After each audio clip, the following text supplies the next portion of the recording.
Hello everyone, welcome back to online study on. आज हम इस वीडियो में बात करेंगे बिहार सचिवालय का सेट नंबर 9, जिसमें हम लोग 50 MCQ देखेंगे। तो सबसे पहले आप इस क्वेश्चन का राइट आंसर नीचे कमेंट्स करिए कि क्या इस प्रश्न का राइट आंसर होगा। ऐसे वीडियो के एंड में आपको ये देखने को मिलेगा इस क्वेश्चन के बारे में। तो चलिए इस वीडियो को हम शुरू करते हैं, और वीडियो पसंद आए तो प्लीज़ लाइक एंड शेयर ज़रूर कर दीजिएगा। तो चलिए कंटिन्यू करते हैं।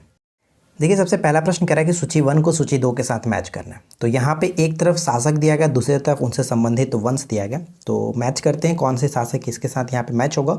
तो बिंबिसार का संबंध जानते हैं हर्यक वंश के साथ, तो पहला का पहला यहाँ पे मैच हो रहा है। कालाशोक की बात करें तो ये शिशुनाग वंश के थे, यानी दूसरे का दूसरे के साथ भी मैच हो रहा है।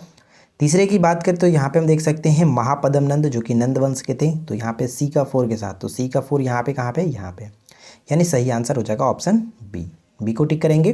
चलिए इसके बाद अगला प्रश्न है कि एहोल प्रशस्ति का रचयिता रवि कीर्ति किस चालुक्य शासक का दरबारी कवि था। जो रवि कीर्ति हैं वो किस चालुक्य शासक के दरबारी कवि थे।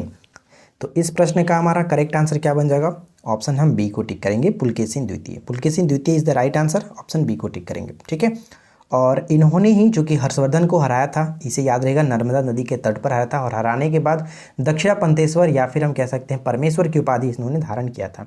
और पुलकेशिन द्वितीय को किसने हराया था, नरसिंह वर्मन प्रथम ने। किस अभिलेख में रुद्रदामन प्रथम की जो विभिन्न उपलब्धियां हैं वर्णित हैं। रुद्रदामन प्रथम की विभिन्न उपलब्धियां वर्णित है किस अभिलेख में। तो ऑप्शन ए अगर आपने सही टिक किया है तो बिल्कुल सही आंसर है। जूनागढ़ अभिलेख में रुद्रदामन प्रथम की विभिन्न उपलब्धियों का वर्णन हमें देखने को मिलता है। और रुद्रदामन प्रथम ही ऐसा शासक था जिसने विशुद्ध भाषा में सबसे पहले संस्कृत में जो कि एक अभिलेख लिखा था। डाउन सिंड्रोम के लिए क्या असत्य है, डाउन सिंड्रोम के लिए क्या असत्य है। तो देखिए, डाउन सिंड्रोम में गुणसूत्रों की जो संख्या होती है वो आपका 47 हो जाता है, ये बिल्कुल सही है। इसका नाम जॉन लैंगडन डाउन के नाम पर रखा गया था, क्योंकि इन्होंने इसकी खोज की थी, तो इन्हीं के नाम पर ये पड़ा है। इसे ट्राइसोमी 21 के नाम से भी जाना जाता है, ये भी सही है। लेकिन गलत यहाँ पे है ऑप्शन डी, क्योंकि इसे 21 अप्रैल को नहीं 21 मार्च को मनाया जाता है, तो ये पॉइंट आपका गलत है। Right answer will be option हम डी को टिक करेंगे, 21 मार्च यहाँ पे करेक्ट आंसर होगा। क्वेश्चन नंबर 5 है कि तैमूर के आक्रमण के बाद भारत में किस वंश का राज्य स्थापित हुआ। तैमूर के आक्रमण के बाद भारत में किस वंश का राज्य स्थापित हुआ था। तो सही आंसर क्या बनेगा, हम ऑप्शन बी को टिक करेंगे, सैयद वंश। ठीक है, सैयद वंश यहाँ पे बिल्कुल सही आंसर होगा, ऑप्शन बी को टिक करेंगे। सैयद वंश के संस्थापक कौन थे, आप नीचे जल्दी से कमेंट करिए तो जरा जल्दी से, सैयद वंश के संस्थापक कौन थे। अगला प्रश्न है कि निम्नलिखित स्थलों में से कहाँ भारतीय उपमहाद्वीप में व्यवस्थित कृषि के सर्वाधिक पूर्ववर्ती प्रमाण प्राप्त होते हैं। पूर्ववर्ती प्रमाण प्राप्त होते हैं कहाँ से। तो हम यहाँ पे किसे टिक करेंगे, ऑप्शन डी को, Mehrgarh is the right answer, option D बिल्कुल सही आंसर हो जाएगा। ऐसे माना जाता है कि कृषि का जो प्राचीनतम प्रमाण है यहीं से मिला, मेहरगढ़ से ही। निम्नलिखित में से किस या फिर किन विद्वानों का संबंध गुप्त काल से था। तो बताइए कि गुप्त काल से निम्नलिखित में से किनका संबंध रहा है। तो गुप्त काल से हम संबंध रख सकते हैं, यहाँ पे ध्यान दीजिएगा, आर्यभट्ट और वरामिहिर। आर्यभट्ट और वरामिहिर, तो यहाँ पे करेक्ट आंसर ऑप्शन हम डी पे जा सकते हैं, आर्यभट्ट और वरामिहिर। देखिए नेक्स्ट क्वेश्चन कह रहा है कि निम्नलिखित कथनों पर विचार करिए। 2 पॉइंट से दोनों को पढ़ेंगे और राइट आंसर गेस करेंगे। तो चलिए देखते हैं।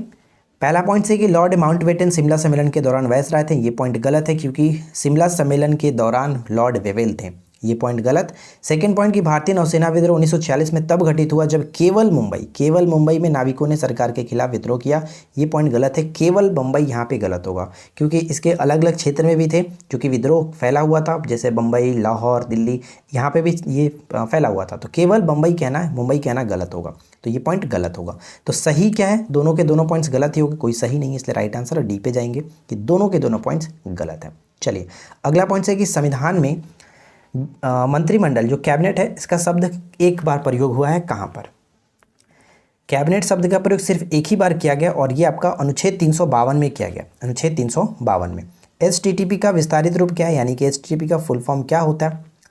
HTTP hyper text transfer protocol, hyper text transfer protocol, यहाँ पे ऑप्शन ए पे जा सकते हैं। ठीक है, हाइपर टेक्स्ट ट्रांसफ़र प्रोटोकॉल। और HTML का क्या होता है, HTML hyper text markup language होता है। ठीक है, हाइपर टेक्स्ट मार्कअप लैंग्वेज। अगला प्रश्न है कि कोई कण एक समान गति कैसा होना चाहिए, कैसा होना चाहिए।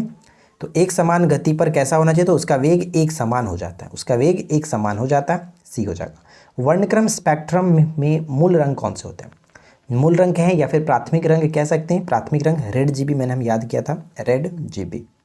लाल ग्रीन ब्लू, लाल ग्रीन ब्लू यहाँ पे करेक्ट है, ऑप्शन बी। वायुमंडल में जल वाष्प की मात्रा मापी जाती है किससे? जल वाष्प की मात्रा मापी जाती है किससे? तो ये आर्द्रता के रूप में मापी जाती है, आर्द्रता के रूप में मापी जाती है। नेक्स्ट क्वेश्चन कह रहा है कि भारतीय संविधान को संविधान द्वारा अंगीकृत किया गया। तो अंगीकृत किया गया और लागू किया गया दोनों में बार बार क्वेश्चन आता है, तो ध्यान रखेंगे कि अंगीकृत किया गया तो ये आपका 26 नवंबर 1949 था, लागू अगर कहा जाए तो 1950 था। तो यहाँ पे सही आंसर फिलहाल हम ए को टिक करके आगे बढ़ सकते हैं। अगला प्रश्न है कि राज्य के नीति निषेधक सिद्धांत किस प्रकार मौलिक अधिकारों से भिन्न है? राज्य के नीति निषेधक सिद्धांत किस प्रकार मौलिक अधिकारों से भिन्न है? तो यहाँ पे हम कहेंगे ऑप्शन सी पे, यानी कि निर्देश जो है वो परिवर्तनीय नहीं है जबकि अधिकार परिवर्तनीय, यानी कि राज्य का नीति निषेधक सिद्धांत जो है वो परिवर्तनीय नहीं है जबकि अधिकार को परिवर्तनीय है, परिवर्तन किया जा सकता है। तो इस तरह से हम यहाँ पे भिन्न कहेंगे, सी करेक्ट होगा। अगला प्रश्न, 1857 का विद्रोह मुख्यतः किन कारणों से असफल रहा? 1857 का जो विद्रोह है निम्नलिखित में से किन कारणों से असफल रहा? तो यहाँ पे हम कह सकते हैं किसी सामान्य योजना और संगठित जो केंद्रीय संगठित थी इसकी कमी के कारण ये एक तरह से असफल रहा, ऑप्शन बी हो जाएगा। 19वीं शताब्दी के उत्तरार्ध के नव हिंदूवाद के सर्वश्रेष्ठ प्रतिनिधि के रूप में किसे जाना जाता है? किसे जाना जाता है? तो यहाँ पे हमारा राइट आंसर हो जाएगा ऑप्शन बी, यानी कि स्वामी विवेकानंद। स्वामी विवेकानंद बी करेक्ट है।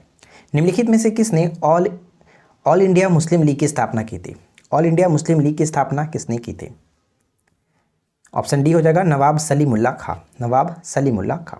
भारत छोड़ो प्रस्ताव पारित होने के बाद गांधी जी को कैद किया गया था कहाँ पर? गांधी जी को कैद किया गया था कहाँ पर? तो ऑप्शन डी पे जा सकते हैं, आगा खां पैलेस में। आगा खां पैलेस में। भारत छोड़ो आंदोलन से उत्पन्न दंगे किस क्षेत्र में सबसे अधिक जो कि व्यापक रहे? भारत छोड़ो आंदोलन से उत्पन्न दंगे किस क्षेत्र में सबसे अधिक व्यापक रहे? तो बिहार और संयुक्त प्रांत, ये दो ऐसा जगह था जहाँ पे सबसे ज़्यादा ये प्रभावित रहा। तो फर्स्ट और फोर्थ यहाँ पे करेक्ट होगा, ऑप्शन डी। नेक्स्ट वन है कि निम्नलिखित में से किस लेखक ने अकबर के दीन इलाही को उसकी मूर्ति का नहीं उसकी मूर्खता का प्रतीक कहा, ना कि बुद्धिमत्ता का स्मारक? मूर्खता होगा, मूर्खता का, ना कि उसकी बुद्धिमत्ता का स्मारक का है। तो विंसेंट स्मिथ जो थे, वी स्मिथ जिनको हम जानते हैं, ऑप्शन बी हो जाएगा वी स्मिथ। बोस्टन चाय पार्टी क्या था? बोस्टन टी पार्टी जिसको जानते हैं आप लोग 9th-10th में पढ़ते आ रहे हैं, एक्चुअली 9th में ही था। तो बोस्टन टी पार्टी का संबंध था चाय टैक्स के खिलाफ एक विद्रोह प्रदर्शन। चाय टैक्स के खिलाफ एक विद्रोह प्रदर्शन, ऑप्शन डी पे जा सकते हैं। चलिए इसके बाद अगला प्रश्न है कि तृतीय आंग्ल वर्मा युद्ध किस गवर्नर जनरल के शासनकाल में हुआ था? तो देखिए यहाँ पे बात कही जा रही है तृतीय आंग्ल वर्मा युद्ध। तो सबसे पहले मैं आपको बता दूं कि इतिहास में 3 बार वर्मा युद्ध हुआ है और इसके अंतर्गत अगर हम देखें तो पहला जो था वो 1824 से 26।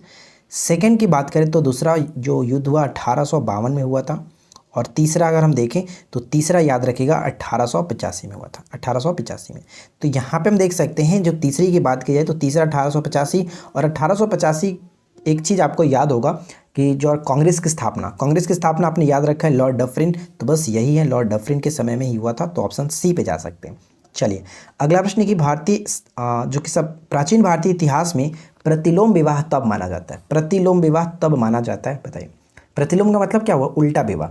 उल्टा विवाह हम यहाँ पे तब कहेंगे जब उच्च वर्ण की नारी, यानी कि उच्च वर्ण की जो नारी है निम्न वर्ण के पुरुष के साथ विवाह कर लेती है, तब उसको माना जाता था प्रतिलोम विवाह। जबकि अनुलोम विवाह इसका उल्टा होगा तो ठीक है, उसमें कोई दिक्कत नहीं, लेकिन इस तरह से दिक्कत था। चलिए अगला प्रश्न है कि मुगल शासनकाल के प्रथम भारतीय हिंदी विद्वान होने का गौरव किसे प्राप्त है? मुगल शासनकाल में प्रथम भारतीय हिंदी विद्वान होने का गौरव किसे प्राप्त है?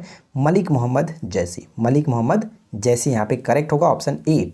पद्मावत आपने नाम सुना होगा, पद्मावत जो रचना है इन्हीं की थी। निम्नलिखित में से किसने दिल्ली में स्वदेशी आंदोलन के नेतृत्व किया था? स्वदेशी आंदोलन के नेतृत्वकर्ता दिल्ली में कौन थे? बहुत अच्छा प्रश्न है, सैयद हैदर रजा, बहुत बार पूछा गया एग्जाम्स में। प्लासी के युद्ध के उपरांत सिराजुद्दौला को मार दिया गया और किसे नवाब बनाया गया? सिराजुद्दौला को मार दिया गया और उसके बाद किसे नवाब बनाया गया? तो मीर जाफ़र यहाँ पे राइट आंसर होगा, मीर जाफ़र। भारत के गवर्नर जनरल के बारे में निम्नलिखित में से कौन सा कथन सही है? ध्यान से पढ़ेंगे और बताएंगे कौन सा कथन सही है। तो चलिए देखते हैं। भारत के गवर्नर जनरल के बारे में। और विलियम बेंटिंक ने कई अलोकप्रिय प्रतिगामी सामाजिक आर्थिक जो कि नीतियाँ उपयोग में लिया, तो एक तरह से कह सकते हैं। तो देखिए हम यहाँ पे अगर हम बात करें कि लॉर्ड विलियम बेंटिंक ने कई अलोकप्रिय प्रतिगामी सामाजिक आर्थिक नीतियों उपायों में लिया, तो ये पॉइंट गलत है। अलोकप्रिय नहीं, मतलब इनके द्वारा जो किया गया था वो काफ़ी अच्छा था। जैसे सती प्रथा, आपने एक नाम सुना है, तो बहुत ही फेमस है सती प्रथा, तो लोकप्रिय ही था, अलोकप्रिय तो कह नहीं सकते। ये पॉइंट थोड़ा सा गलत हो जाता है। नेक्स्ट पॉइंट है कि वार्न हेस्टिंग्स जो थे, लॉर्ड वार्न हेस्टिंग्स सहायक गठबंधन प्रणाली शुरू किए थे, तो ये पॉइंट गलत है क्योंकि इसको स्टार्ट किया था लॉर्ड वेलेस्ली के द्वारा, ना कि वार्न हेस्टिंग्स के द्वारा। लॉर्ड कॉर्नवालिस ने शक्ति के विभाजन के सिद्धांत का जो कि संहिताबद्ध किया, तो ये बिल्कुल सही है कि लॉर्ड कॉर्नवालिस ने शक्ति के विभाजन के सिद्धांत को संहिताबद्ध किया था। और तीसरा एंग्लो मैसूर युद्ध में लॉर्ड वेलेस जो कि वेलेस्ली के शासनकाल के दौरान लड़ा गया था, ये पॉइंट गलत है क्योंकि तीसरा एंग्लो मैसूर युद्ध जो हुआ वो कॉर्नवालिस के समय में ही हुआ था, तो ये पॉइंट भी गलत है। सही आंसर हमारा सी हो जाएगा, सी पर जा सकते हैं। अगला प्रश्न कि धर्म प्रचार बंधु किसकी उपाधि थी? धर्म प्रचार बंधु किसकी उपाधि थी? तो राइट आंसर हम ऑप्शन बी पे जाएंगे, समुद्रगुप्त। Samudragupta option B. निम्नलिखित में से किस राजवंश ने प्रसिद्ध कंदरिया के महादेव मंदिर का निर्माण कराया था? कंदरिया के महादेव मंदिर का निर्माण कराया था किसने? तो यहाँ पे चंदेल शासक बिल्कुल सही आंसर होगा, चंदेल वंश के शासकों ने कराया था। देखिए अगला प्रश्न है कि शेरशाह के बारे में क्या सत्य है? तो चारों पॉइंट्स को पढ़िए और बताइए कि क्या सत्य है।